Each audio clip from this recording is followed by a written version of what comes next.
when you look at Japanese Buddhism, you see all kinds of things straight from the Vedas. You know, like this notion of feeding the gods, you know, in sacrifices. These sacrifices are pure Vedic sacrifices. The idea of feeding the gods, that's from the Vedas. You know, the gods exist because we feed them, because we sacrifice to them.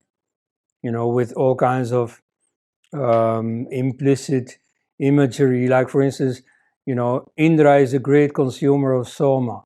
That is to say, we humans are sacrificing plenty of soma to Indra. And so that's all. And, you know, many of the practical formulas and so on, they're straight from Hinduism. You know, Bodhi, Sowa, Ka, you know, they say at the end of the Heart Sutra in Zen Buddhism, Sovaka is Swaha. You know, what they say at the end of a Vedic sacrifice.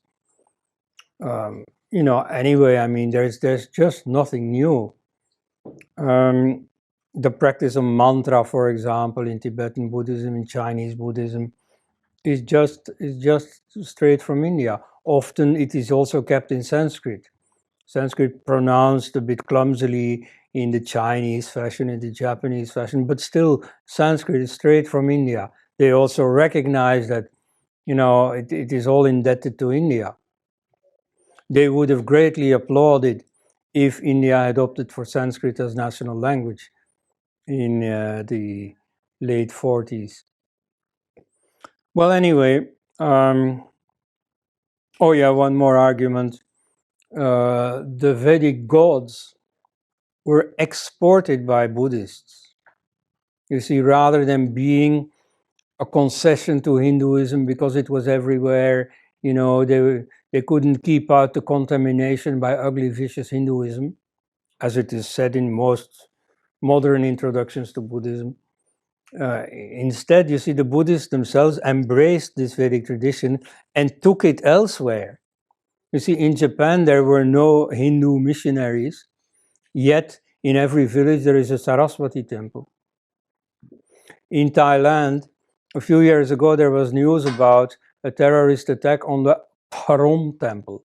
I don't know the exact Thai pronunciation, but Parom is Brahma. You see, the main temple in Bangkok, you know, of the Buddhists is a temple to Brahma. And in fact, in the Buddhist story, it is Brahma and Indra together who implore the Buddha after his enlightenment to go out and teach this technique of enlightenment to other people.